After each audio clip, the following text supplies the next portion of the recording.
당신은 기억하나요? 당신의 나라에 무언가 깊이 잘못되었다는 것을 처음으로 느꼈던 그 순간을. 그저 나쁜 뉴스, 정치 스캔들, 자극적인 헤드라인이 아닙니다. 심지어 신체적으로 느껴지는 듯한 무언가가 완전히 부서졌고 다시는 돌아오지 않을 것 같은 그 감각 말입니다. 수많은 미국인들에게 그 순간은 탱크도 검열도 아닌 박수 갈채와 투표, 그리고 세 단어짜리 슬로건과 빨간 모자로 왔습니다. 하나의 쇼처럼 말이죠. 마이클 무어, 부서지고 논쟁적인 미국을 기록해온 영화감독이자 이야기꾼. 그는 어제 이 싸움을 시작한 사람이 아닙니다. 예상 밖의 부동산 재벌이 대선에 출마하기 훨씬 전부터 그는 변화의 바람을 감지하고 있었습니다. 무어는 사람들이 보려 하지 않았던 것을 봤습니다. 점점 더 많이 일하고 점점 더 적게 받는 사람들의 절망을, 잊혀진 도시들, 폐쇄된 공장들, 무너진 학교들과 전쟁터 같은 병원을, 그리고 분노가 답을 찾지 못할 때 맹목적인 신앙으로 바뀐다는 것을 그는 보았습니다. 누군가가 반드시 그 분노를 이용할 거라는 사실을 아마 누구보다 먼저. 그러나 무어가 본 것은 이렇습니다. 도널드 트럼프는 시스템을 침략한 게 아니었습니다. 그 자신이 바로 시스템이었습니다. 트럼프는 단절이 아니었습니다. 그는 결과였습니다. 하나의 증상, 많은 이들이 싸우고자 했던 바로 그 게임의 가장 영리하고 냉소적인 구현이었죠. 대리석 궁전에서 자란 부자, 텔레비전이 만든 우상, 그러면서도 노동자 계층에게 나는 너희와 같다고 믿게 만든 남자. 이것이 어떻게 가능했을까요? 트럼프의 정치적 탄생은 연단이 아닌 소문에서 시작됐습니다. 그는 구세주가 아니라 신문관으로 등장했습니다. 우리가 오늘날 트럼피즘이라 부르는 운동은 한 가지 거짓말에서 시작됐습니다. 사실보다 더 크게 외쳐졌던 거짓말. 바로 버락 오바마는 미국 시민이 아니라는 주장, 그의 출생은 조작되었고 대통령직은 사기라는 주장이었죠. 이것은 노골적이고 인종차별적인 음모론이었습니다. 하지만 효과적이었고 무엇보다 테스트였습니다. 그 테스트에서 트럼프는 진실이 위로가 되는 거짓말과 맞설 때 지는 경우가 많다는 걸 배웠습니다. 그는 단순한 전달자가 아니었습니다. 그 거짓을 적극적으로 퍼뜨렸습니다. 조사관들을 고용하고 내부 소식통이 있다고 주장하며 거짓을 반복했습니다. 사람들이 더 이상 그걸 증명할 필요조차 느끼지 않을 때까지. 그 전략은 통했습니다. 왜냐하면 권력자들이 트럼프를 싫어한다는 이유만으로 그를 지지하는 사람들도 많았기 때문입니다. 언론이 거짓이라 외칠수록 무언가 진실이 있다고 믿었습니다. 정치인들이 불편해하면 그가 제대로 건드렸다는 의미였습니다. 논리가 뒤집힌 세계, 불편함이 곧 진실이라는 세계. 그것이 이 시스템을 유지시켰습니다. 무어는 알았습니다. 트럼프가 하는 것은 정치가 아니라 엔터테인먼트라는 것을.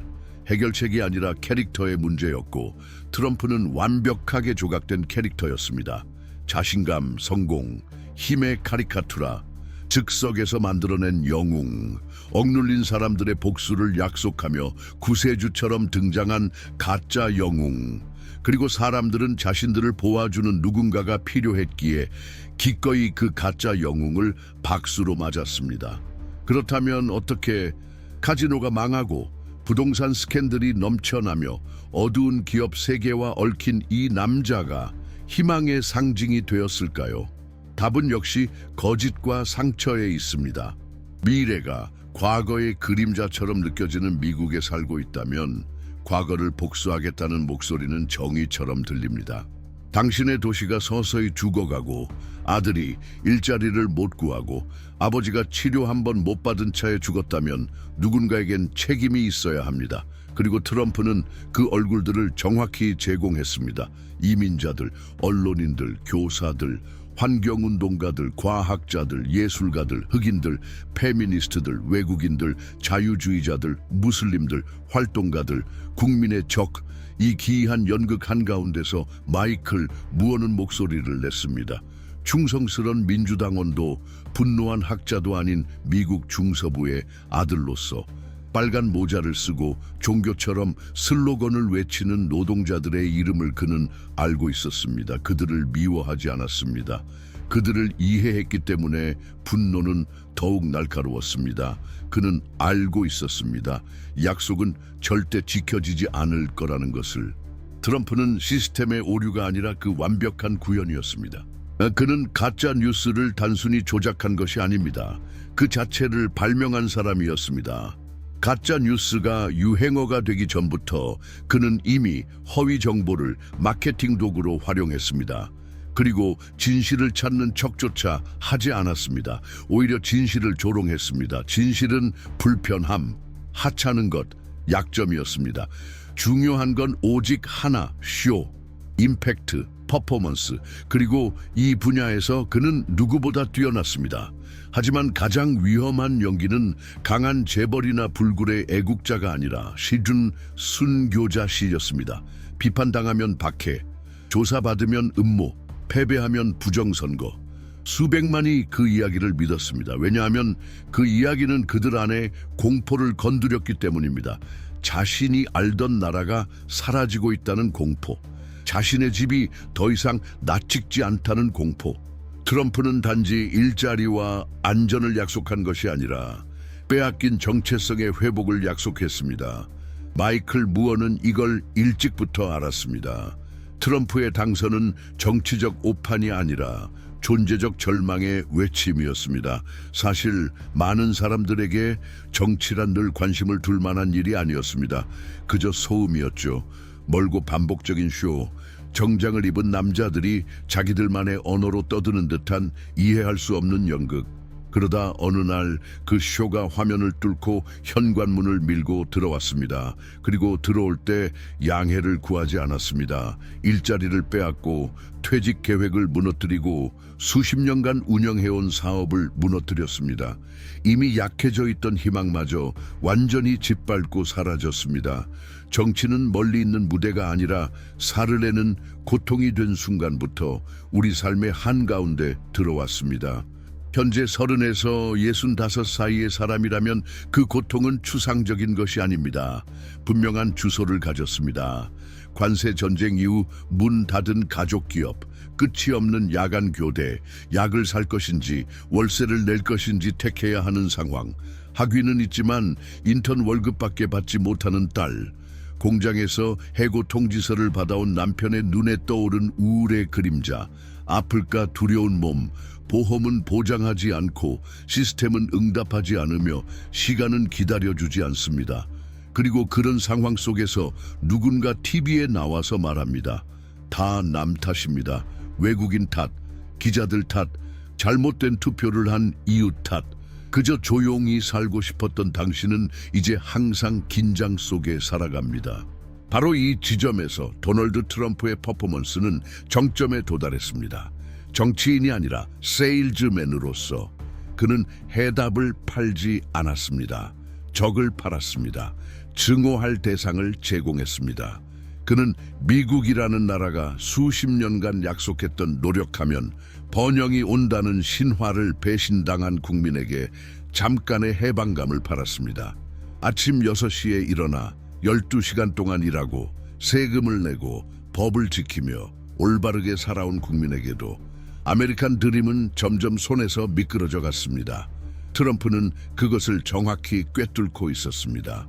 관심이 있어서가 아니라 그 절망을 도구로 쓸 줄 알았기 때문입니다. 전통 정치인들이 계획과 예산, 보고서를 얘기할 때 그는 분노와 본능, 자극적인 문장으로 말했습니다. 그들이 여러분 걸 훔치고 있다. 그들이 여러분 것을 빼앗으려 한다. 나만이 여러분을 구할 수 있다. 그는 설득하려 하지 않았습니다. 그는 지배하려 했습니다. 그리고 그는 그것을 해냈습니다. 마이클 무어, 미시간 주 플린트에서 자란 그는 그 과정을 아주 가까이에서 보았습니다. 그래서 그의 분노는 거만함이 아니라 진심 어린 고통으로 다가왔습니다. 그는 봤습니다. 자신의 이웃들, 어린 시절 친구들, 옛 동창들이 한 번도 손에 기름칠을 해본 적 없는 그 남자에게 속아 넘어가는 모습을.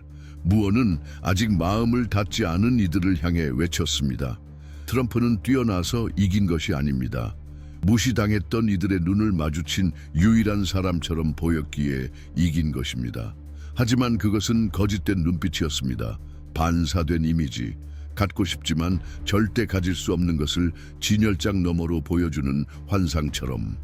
그럼에도 그것은 아무것도 없는 것보다는 나았습니다.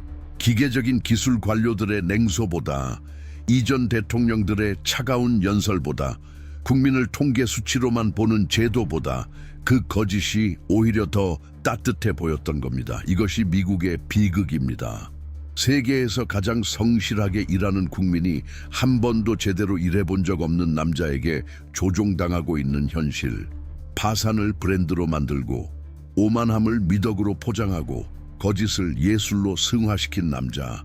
그리고 가장 잔인한 사실은 그가 이 모든 것 때문에 박수를 받았다는 것입니다. 그는 권력자들을 이겨서가 아니라 권력자들이 국민에게 했던 짓을 그도 권력자들과 함께 하겠다고 약속했기 때문에 열광을 받았습니다. 50세 이상의 사람들은 기억할지도 모릅니다. 뉴스가 실제 삶과는 별개였던 시절을. 하지만 지금은 매일의 헤드라인이 생존을 위협합니다. 새로운 관세 소식이 전해질 때마다 마트 가격은 오릅니다. 새로운 스캔들이 터질 때마다 은퇴 계획은 더 불안해집니다. 새로운 트윗이 올라올 때마다 국가의 정서적 안정이 흔들립니다. 2025년의 삶이란 눈을 가리고 유리 조각 위를 걷는 것과 같습니다. 그리고 우리는 아직도 어떻게 이 지경이 되었는지 이해하려 애쓰고 있습니다. 아마 지쳤기 때문일지도 모릅니다. 아니면 너무 바빴기 때문일지도. 하지만 어쩌면 우리는 정치가 리얼리티 쇼처럼 소비되기 시작한 순간을 과소평가했는지도 모릅니다. 약속이 각본처럼 다뤄지고 스캔들이 에피소드가 되며 대통령의 인격보다 클릭수가 더 중요해진 순간, 트럼프는 정치 현상이 아니라 더러운 거울이었습니다. 불평등, 분노, 외면당한 진실로 병든 나라의 왜곡된 반사였습니다. 그 거울은 우리가 원치 않았던 진실을 보여주었습니다.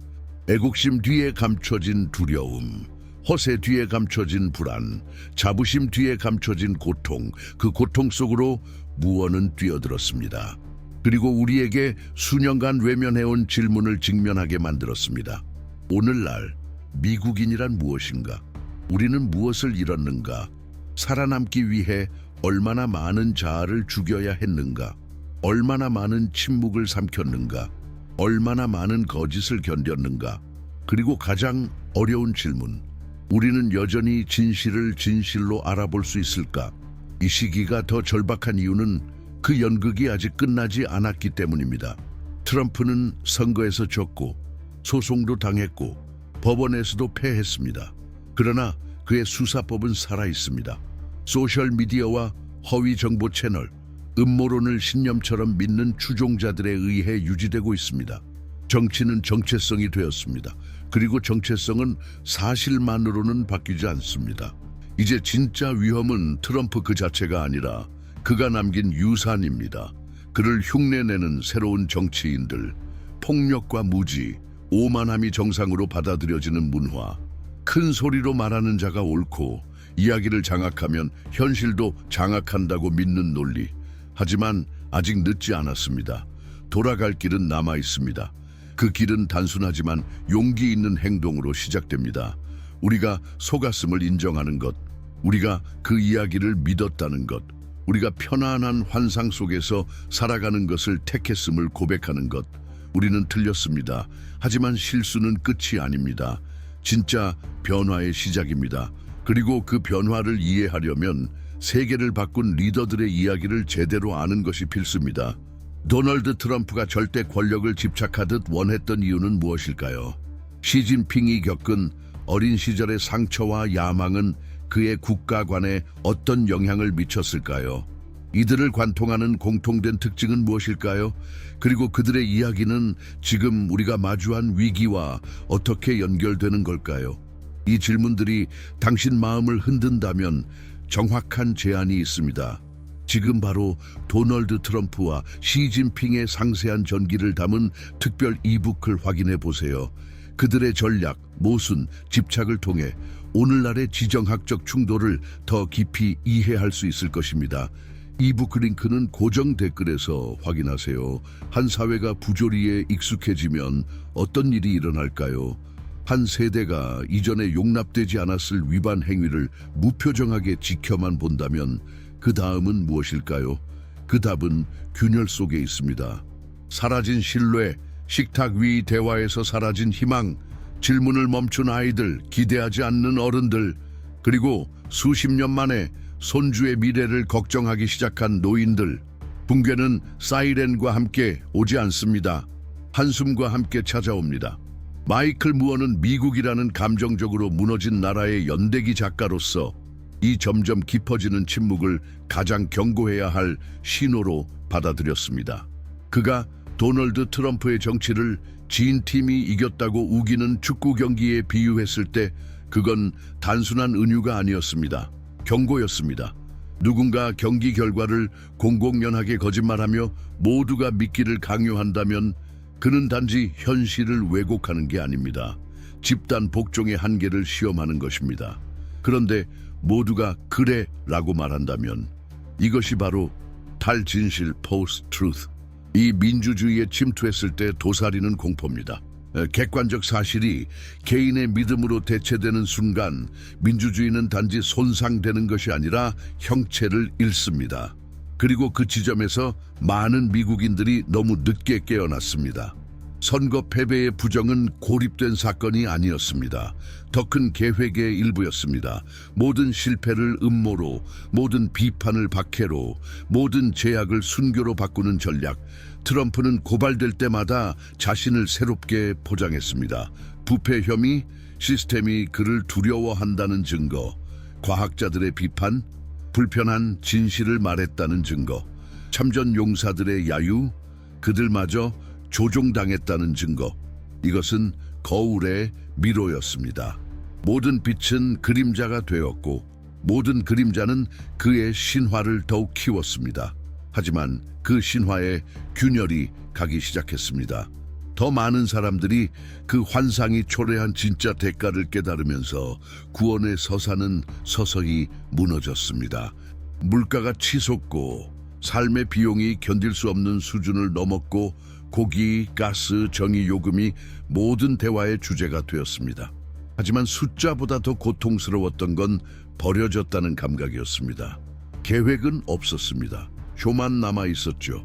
그리고 고통이 집단적인 것이 되었을 때 그 누구도 외면할 수 없었습니다. 이것은 단순한 이념의 문제가 아니라 생존의 문제였습니다. 당신은 기억하나요? 처음으로 통장 잔고를 보고 두려움을 느꼈던 그 순간을. 막연한 불안이 아닌 구체적인 공포.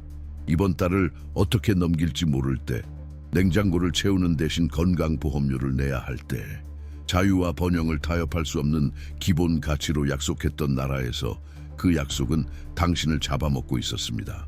많은 이들이 눈을 감기로 했습니다. 모두 팬데믹 탓이라며, 이 야당 탓이라며, 언론 탓이라며. 하지만 진실은 더 잔혹했습니다. 우리는 국민이 아니라 관객을 위한 결정을 값으로 치르고 있었습니다. 트럼프의 말은 완벽하게 꾸며진 진열장이었습니다. 그러나 안은 텅 비어 있었죠. 그리고 국민이 그가 팔던 상품이 속임수였다는 걸 깨달았을 때 분노는 서서히 발효되기 시작했습니다. 노동자들, 어머니들, 은퇴자들, 젊은 창업자들 모두가 이 정권의 주사위 게임을 자신의 삶으로 버텨야 했습니다. 이따금 생각해 보셨나요? 2016년에 다른 선택을 했다면 당신의 삶은 어땠을까? 다른 사람을 설득해서 그 쉬운 약속에 넘어가지 않게 했다면 지금 우리는 다른 곳에 있지 않았을까? 2025년 그 질문들이 더 절실한 이유는 시간이 지났기 때문이고 이자가 붙었기 때문입니다. 더는 순진함이 용납되지 않습니다. 이제는 무슨 일이 일어났는지 이해하는 것을 넘어서 어떻게 이런 일이 가능했는지 직시해야 합니다. 한 나라 전체가 규칙을 조롱하고 과학을 비웃으며 거짓을 미소로 말하는 한 남자에게 어떻게 무릎을 꿇었는가? 그 답은 매뉴얼에 있지 않습니다. 작은 것들 속에 있습니다. 만성적인 피로, 집단적인 불안, 안개처럼 퍼진 심리적 무기력. 많은 이들이 트럼프의 결함 때문에 그에게 공감했습니다. 그는 불완전했고 그래서 더 인간적으로 보였습니다. 하지만 결정적인 차이가 하나 있었습니다. 그는 죄책감을 느끼지 않았습니다. 그리고 삶의 무게에 지친 많은 이들은 그 무감각함이 부러웠습니다. 바로 여기에 위험이 숨어 있습니다. 윤리가 짐이 되고 그 부재가 매력적으로 보일 때, 공감이 나약함처럼 보이고 잔혹함이 강함으로 오해될 때, 만약 지금 이 콘텐츠가 당신에게 무언가를 건드렸다면, 혹은 스스로도 몰랐던 필요한 말을 들었다고 느꼈다면 채널을 구독해 주세요. 이 영상을 좋아요 눌러주세요. 그리고 무엇보다도 당신의 생각을 댓글에 나눠주세요. 당신의 목소리는 이 대화의 소중한 일부이며 다가올 재건의 중요한 시작점이 될 수 있습니다. 왜 우리는 권위라는 외피만 씌우면 파괴를 이렇게 쉽게 받아들이는 걸까요? 왜 규칙을 깨야 할 사람에게 박수를 보내는 이들이 이토록 많은 걸까요?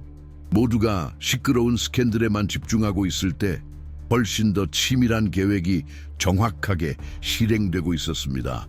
부서 전체가 비워졌고 전문가는 자격 없는 충성파로 교체됐으며 환경, 노동, 보건, 교육 보호 체계는 스캔들이 아닌 서명 몇 개로 해체되었습니다. 뉴스에 오르지 않은 바로 그것이 가장 큰 피해를 줬습니다. 주에 깊게 본 사람들은 알았습니다. 그 예산 삭감은 무작위가 아니었다는 것. 패턴이 있었습니다. 규제, 경계, 과학. 이 모든 것이 적으로 낙인 찍혔습니다. 현실은 데이터가 아니라 편의에 따라 정의되었습니다. 그리고 당신은 언제부터 누굴 믿어야 할지 모르게 되었나요? 아마도 공공정책의 근거가 되던 보고서들이 무시되는 걸 보았을 때일 겁니다. 아니면 당신의 도시가 부실한 공사와 수상한 입찰, 늘 같은 이들에게 유리한 정책으로 뒤덮이는 걸 보았을 때, 혹은 당신이 더 열심히 일하고 더 적게 누리는데도 발전이라는 말만 집단 승리처럼 포장될 때 이상함을 느꼈을지도 모릅니다. 하지만 그 어디에도 승리는 없었습니다. 그 대가는 너무도 분명히 우리의 얼굴에 드러났습니다. 통학버스가 끊겨 학교를 그만둔 아이들, 건강보험 민영화로 약을 끊은 노인들, 법이 바뀌어 전부 수학을 묻어야 했던 농부들. 그 누구도 이런 결과가 될 거라 말하지 않았던 걸까요? 아니요. 경고는 있었습니다. 하지만 그 목소리들은 쇼와 오락에 묻혀버렸습니다. 문제는 경고가 없던 게 아니라 우리가 외면하려 했다는 것. 우리는 믿고 싶었습니다. 비판하는 자는 나라를 싫어하는 자라고, 불편함은 통과 의례라고, 지금은 고통스럽지만 더 나은 미래가 올 거야 라는 말을 우리는 몇 번이나 들었죠. 믿어봐, 곧 좋아질 거야. 하지만 그 약속은 오지 않았습니다. 시간만 흘렀습니다. 그리고 그 자리를 메운 건 무시된 보고서, 팔려나간 도시, 파괴된 풍경. 마이클 무어는 자비 없는 동시에 깊은 공감의 눈으로 스캔들 너머를 보았습니다. 커튼 뒤에서 조용히 이루어진 조작들, 우리가 공공의 이익이라 불렀던 기반을 하나씩 무너뜨리던 술수들. 언론이 논란성 멘트에 몰두할 때 무어는 공고문을 읽었습니다. 대중이 SNS 게시물에 반응할 때 그는 예산안을 파헤쳤습니다. 쇼는 눈을 속이고 정치는 해체되고 있었습니다. 그리고 어쩌면 그게 진짜 트릭이었을지도 모릅니다. 혼란은 부작용이 아니었습니다. 바로 전략 그 자체였습니다. 혼돈과 스캔들과 소음은 우리가 진짜 무슨 일이 벌어지는지를 보지 못하게 만들기 위한 도구였던 겁니다. 가끔은 제도를 파괴할 필요조차 없습니다. 그 신뢰만 부셔도 충분하니까요. 이 점에서 트럼프는 그 어떤 외부의 적보다도 더 효과적이었습니다. 그는 탱크로 공격하지 않았습니다. 의심으로 공격했습니다. 사법부의 정당성, 언론의 권위, 과학의 진실성, 이 모든 것을 끊임없이 의심했습니다. 그럴 때마다 공동체의 신뢰는 약해졌고 신뢰가 없는 곳에 민주주의는 존재할 수 없습니다. 문제는 이 부식이 너무 느리다는 것. 시작은 아무도 눈치채지 못하지만 완성되면 모두가 고통받습니다. 당신은 시도해 본 적 있나요? 다 괜찮아 보이는데 왜 이렇게 불안한지 누군가에게 설명해 보려고 뭔가 정말 잘못되었다는 느낌은 드는데 무엇이 문제인지 말로 설명되지 않을 때가 있나요? 그게 바로 증상입니다. 언어가 현실을 설명하지 못할 때, 사실이 흥정거리가 될 때, 부조리가 당연하게 여겨질 때 몸이 반응합니다. 정치적 몸 역시 마찬가지입니다. 허위 정보는 피부처럼 스며들고 양극화는 더 이상 토론이 아니라 절단이 됩니다. 다른 생각을 가진 사람은 이제 상대가 아니라 배신자입니다. 그렇게 우리는 서서히 멀어집니다. 친구에게서, 가족에게서, 그리고 자신에게서. 조금씩 트럼프는 한 개인이 아니라 하나의 렌즈가 되었습니다. 모든 것이 그를 기준으로 나뉘었습니다. 현실마저 찬성 혹은 반대표로 분열되었습니다. 그 코드 안에서 모든 뉴스는 해석되어야 하고 모든 데이터는 의심받고 모든 출처는 오염되었습니다. 당신도 눈치챘나요? 우리가 이제 의심의 인질이 되었다는 사실. 그 와중에 더 큰 문제가 떠올랐습니다. 지식이 신념으로 대체되는 현상, 의견이 연구와 같은 무게를 가지게 되고 추측이 수십 년의 연구와 같은 대우를 받게 된 겁니다. 그 결과 불편한 진실은 숨겨진 의도라며 폐기되기 시작했습니다. 이건 단순한 무지가 아니었습니다. 복잡함에 대한 반란이었습니다. 세상은 어렵고 문제는 시간이 걸리고 해결책은 집단의 노력을 필요로 한다는 사실 자체를 받아들이지 않으려는 저항이었습니다. 즉각성의 승리, 지름길의 유혹, 유행어의 시대. 하지만 모든 지름길이 막히고 나면 무엇이 남을까요? 트럼프가 남긴 것은 단지 행정적 유산이 아닙니다. 상징적 독성입니다. 냉소의 문화, 책임의 거부, 이견에 대한 경멸, 그의 뒤를 잇는 이들은 이미 그 길을 터득했습니다. 그래서 이 이야기는 아직 끝나지 않았습니다. 정치가 밈으로 결정되는 지금, 반체제를 자처하면서도 아무것도 말하지 않는 후보들, 아무것도 믿지 않는다며 투표를 포기하는 시민들, 어쩌면 가장 위험한 유산은 바로 이겁니다. 희망이 비워진 자리. 도널드 트럼프는 혼란을 일으키고 그 혼란에서 정치적 이득을 얻는 특유의 능력을 가진 인물입니다. 하지만 우리는 아직 명확히 말하지 않은 게 하나 있습니다. 그는 절대 혼자서 이 모든 걸 해낸 게 아닙니다. 모두가 그의 얼굴, 제스처, 발언, 기자들과의 연극 같은 싸움에 몰두해 있을 때 무대 뒤에서는 하나의 군대가 움직이고 있었습니다. 단지 참모진이나 정치 동맹이 아니었습니다. 전 세계적 로비 집단, 투자 펀드, 기업 연합, 그럴듯한 이름을 가진 싱크탱크들, 이들은 트럼프를 지도자로 본 게 아니라 기회로 본 사람들이었습니다. 이 기회를 통해 과거에는 상상도 못할 법안들이 통과됐고 대중이 모욕적인 트윗을 두고 싸우는 사이 수십억 달러의 환경 규제가 삭제되었습니다. 평생직의 판사들이 임명됐습니다. 그들의 사법 철학은 수십 년을 후퇴시키는 것이었고 모두가 페이크 뉴스가 뭔지 고민하는 동안 법이 바뀌었습니다. 그리고 여기서부터 이야기는 더 불편해집니다. 좌파는 폭군이라 외쳤고 우파는 신이다라고 환호했지만 시장은 미소를 지었습니다. 주가는 올랐고 워싱턴과 월가 사이의 회전문은 그 어느 때보다 활발했습니다. 말은 혁명이었지만 행동은 조직적인 약탈이었습니다. 트럼프 행정부 시절 이른바 메탄 규제는 폐기되었습니다. 기술적 이유도 실행 불가능해서도 아니었습니다. 그저 비용이 들기 때문이었습니다. 에너지 기업 경영진과의 비공개 회의에서 이 조치는 미국의 경제 잠재력을 해방시키기 위한 것이라 정당화되었습니다. 그 대가로 수십만 톤의 메탄가스가 대기 중으로 배출되었고 지구 온난화는 가속화되었습니다. 그리고 그 어떤 대통령 임기도 이 결과를 되돌릴 수 없습니다. 그런데 왜 아무도 이걸 스캔들로 다루지 않았을까요? 영상이 없었기 때문입니다. 당장 누가 죽지 않았기 때문입니다. 메탄은 바이럴 영상에 안 잡히니까요. 하지만 지금 이 순간 당신이 들이마시는 공기 속에 있습니다. 극단적 기후 현상 속에 있습니다. 당신의 전기요금, 건강보험료 속에 숨어 있습니다.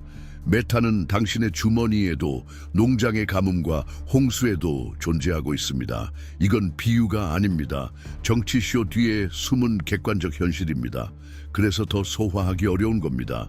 진짜 충격은 연설 속에 있는 것이 아니라 눈에 띄지 않는 결정들 안에 있습니다. 공개 문서에 숨겨진 단락 안에 있습니다. 보도되지 않은 비공식 회의 안에 있습니다. 작고 은밀한 허용들이 쌓이고 쌓여 국가적 재앙이 되는 것. 그 또 하나의 사례를 볼까요? 2020년 전 세계가 보건 위기에 휘말리고 미국에서는 매일 수천 명이 사망하던 그 시기, 백악관은 세계 최대 제약회사들의 대표들을 불렀습니다. 목표는 백신과 치료제 공급 독점권을 보장받기 위한 협의. 동시에 트럼프는 연단에 서서 전문가를 공격하고 허위 정보를 퍼뜨리며 과학적 근거 없는 치료법을 제시했습니다. 남는 질문은 하나입니다. 이 혼란으로 누가 돈을 벌었습니까? 그리고 더 중요한 건 그 계약들을 지키기 위해 얼마나 많은 생명이 저울에 올려졌습니까?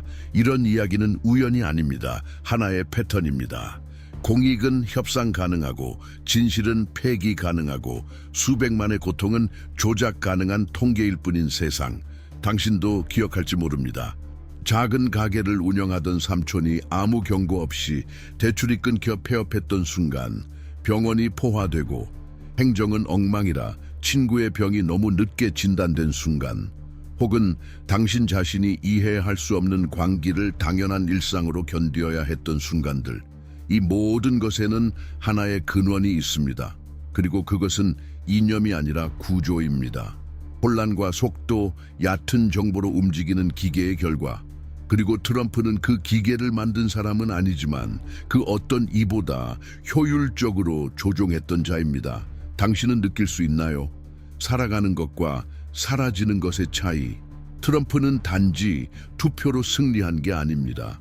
상징과 감정 슬로건으로 이겼습니다. 그는 통제의 환상, 소속감의 환상, 위에 누군가가 우리를 드디어 들어줬다는 환상을 팔았습니다. 하지만 가장 위험한 환상은 그가 우연이라는 믿음이었습니다. 그는 우연이 아니었습니다. 트럼프는 수십 년간의 제도적 방치, 유명인을 지도자로 여기는 문화, 윤리를 효율로, 연대를 경쟁으로 바꾼 시스템의 결과, 그리고 그가 대통령으로 있는 동안 나라가 안에서 무너지는 와중에도 쇼는 계속되었습니다. 문제는 어쩌면 당신일지도 모릅니다. 이 질문은 함정입니다. 불편하고 거의 모욕처럼 들리죠. 하지만 그렇기 때문에 반드시 던져야 하는 질문입니다.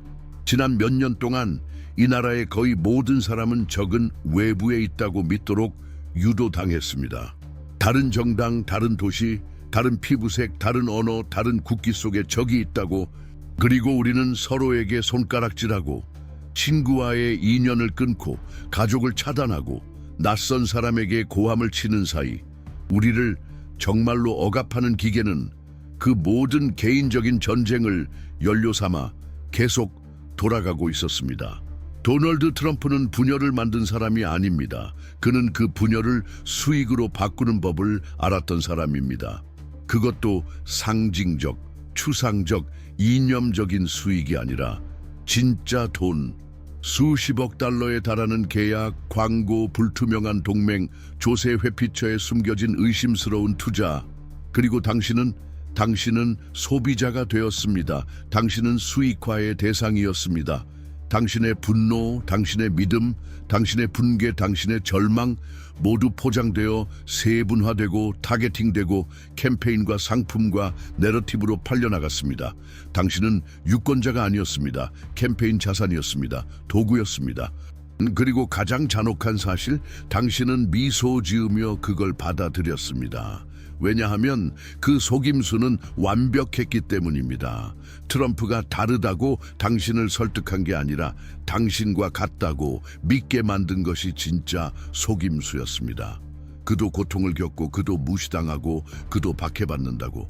억만장자의 이미지는 지친 노동자의 거울이 되었습니다. 대저택은 외로운 영혼의 은유가 되었고, 오만함은 불공정한 세상에 맞서는 방패가 되었습니다. 누가 말했나요? 사람들은 속는 걸 싫어한다고. 그건 어떤 거짓말이냐에 따라 다릅니다. 거짓말이 잘 포장되어 있고 즉각적인 위안을 주고 쉬운 적을 제시하고 오래된 상처를 보호해 준다면 사람들은 기꺼이 그걸 진실처럼 껴안습니다. 그리고 데이터, 통계, 보고서를 아무리 들이밀어도 위로를 주는 거짓은 상처를 주는 진실을 이깁니다. 트럼프는 처음부터 그걸 알고 있었습니다. 그는 진실이 노력을 요구한다는 것을 알고 있었습니다. 이해하려면 시간이 걸린다는 것도, 생각하려면 고통이 따른다는 것도. 그래서 그는 지름길을 제시했습니다. 즉석에서 증할 수 있는 악당들, 티셔츠에 인쇄할 수 있는 문장들, 교리가 없는 종교, 논리가 없는 대의에, 공통의 분노 위에 세운 개인 숭배, 그리고 그 모든 것이 커지는 동안 법은 다시 쓰여졌습니다. 헌법적 한계는 시험받았고 제도적 언어는 타락했습니다. 하지만 거의 아무도 눈치채지 못했습니다. 혹은 눈치채고도 무시하기로 했습니다. 이것이야말로 우리가 듣기 싫어하는 이야기입니다. 묵인, 현실주의로 위장된 침묵, 전략처럼 보이는 비겁함, 몇 명의 지도자들, 몇몇 제도, 몇몇 유명 인사들은 무슨 일이 벌어지고 있는지 정확히 알고 있었습니다. 그럼에도 침묵했습니다. 왜냐하면 그게 더 안전했으니까, 더 쉬웠으니까. 하지만 지금 고통이 찾아왔습니다. 식료품값 속에 고통이 있고, 미뤄진 수술 대기열 속에 고통이 있고, 눈덩이처럼 불어난 대출 속에 고통이 있습니다. 취업 못하는 아들, 은퇴 못하는 어머니, 숨조차 쉬기 어려운 지역사회, 고통이 시작되면 대가도 도착합니다. 그래서 많은 사람들이 거울을 보며 묻습니다. 우리가 어떻게 여기까지 왔을까? 그리고 슬프게도 답은 거울 안에 있습니다. 우리는 방치했기 때문에 여기까지 왔습니다. 모든 스캔들을 무시하고, 모든 발언을 정상화하고, 모든 혐오를 솔직함이라 칭하고, 모든 거짓을 전략이라 옹호하며 우리는 이 현실을 스스로 쌓아 올렸습니다. 그렇다면 이제는 출발점으로 돌아가기엔 늦었습니다. 하지만 새로운 방향을 선택하기엔 아직 늦지 않았습니다. 단, 그 새로운 길을 택하려면 우리가 잃어버린 무언가가 필요합니다. 겸손. 우리가 조종당했다는 것을 인정할 겸손. 말이 안 되는 논리를 따라갔다는 것을 인정할 겸손. 빈 약속을 믿고 결코 우리를 위해 싸우지 않았던 사람을 위해 우리가 싸웠다는 사실을 인정할 겸손. 왜 그런 선택을 했을까요? 우리는 지쳐 있었기 때문입니다. 그리고 피로는 권위주의의 비옥한 땅입니다. 역사 속에서도 다른 나라에서도 다른 이름으로도 늘 그렇게 시작되었습니다. 질서를 되찾아 주겠다는 약속. 강한 누군가가 오면 모든 게 제자리로 돌아갈 것이라는 환상. 하지만 절대 돌아가지 않습니다. 왜냐하면 강한 자는 사실 약하기 때문입니다. 그는 비판을 두려워하고 진실을 두려워하며 민주주의를 두려워합니다. 그 두려움을 감추기 위해 그는 소리를 지릅니다. 협박합니다. 거짓말합니다. 그리고 우리는 우리 스스로의 재앙 속에서 엑스트라가 되었습니다. 무의식적으로 그의 문장을 따라 외우고 변명할 수 없는 걸 변호하고 경고하던 이들을 공격했습니다. 그리고 모든 것이 무너졌을 때 우리는 말했죠. 몰랐어요. 하지만 우리는 알고 있었습니다. 언론이 국민의 적으로 불릴 때, 교사가 세뇌자로 몰릴 때, 예술가가 탄압받을 때, 과학자가 침묵당할 때, 권리가 위협으로 간주될 때, 우리는 알고 있었습니다. 이제는 더 이상 모른 척할 수 없습니다. 이건 과장이 아닙니다. 증거는 영상에 있고, 법원 판결문에 있고, 유출된 문서에 있고, 이제는 두려움 없는 목소리에 있습니다. 그리고 트럼프는 아직도 그 속임수를 반복하려 합니다. 관객은 이미 떠났는데도 그는 아직 무대에 서 있습니다. 하지만 무언가가 변했습니다. 관객은 이제 상처받았습니다. 더 나이 들었고 더 회의적이며 많은 경우 더 부끄러워합니다. 왜 우리는 그렇게나 명백한 것을 보지 못할까요? 그 이유는 명백함은 대가를 요구하기 때문입니다. 부끄러움으로, 후회로, 그리고 열광이 지나간 후에 찾아오는 무거운 침묵으로. 왜냐하면 사실 우리는 알고 있었습니다. 말해야 할 때 침묵했다는 것. 입장을 정하지 않기 위해 고개를 돌렸다는 것, 이제는 기억조차 못할 그런 말들에 박수를 쳤다는 것. 그래서 더 아픈 겁니다. 왜냐하면 진실을 직면하는 것은 남이 뭘 했느냐가 아니라 내가 무엇을 용납했는지를 바라보는 일이기 때문입니다. 무엇을 그냥 넘겼고 무엇을 안정을 위해, 편의를 위해, 두려움이나 분노 때문에 정상처럼 받아들였는지를 직면해야 하니까요. 그리고 지금 이 나라가 진짜로 필요한 것은 그럴듯한 변명이 아니라 단절입니다. 타인과의 단절이 아니라 우리가 익숙해져 버린 것과의 단절. 그리고 아마 가장 시급한 단절은 도널드 존 트럼프라는 이미지와의 결별일 겁니다. 그가 기업인이든 정치인이든 그건 문제가 아닙니다. 문제는 그가 상징이 되어버렸다는 것.